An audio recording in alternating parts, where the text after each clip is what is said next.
E aí, galera, Leandrinho na área. Hoje vamos aprender a palavra migrate.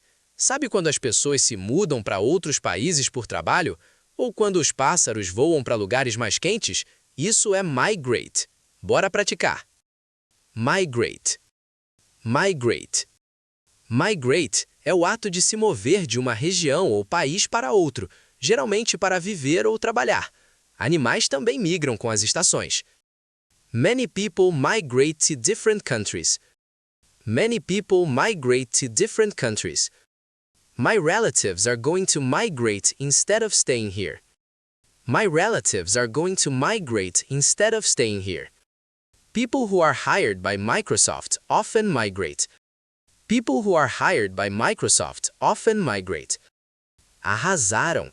Lembrem-se, migrate também é usado para dados de computador. A dica é migrate from a place to another place.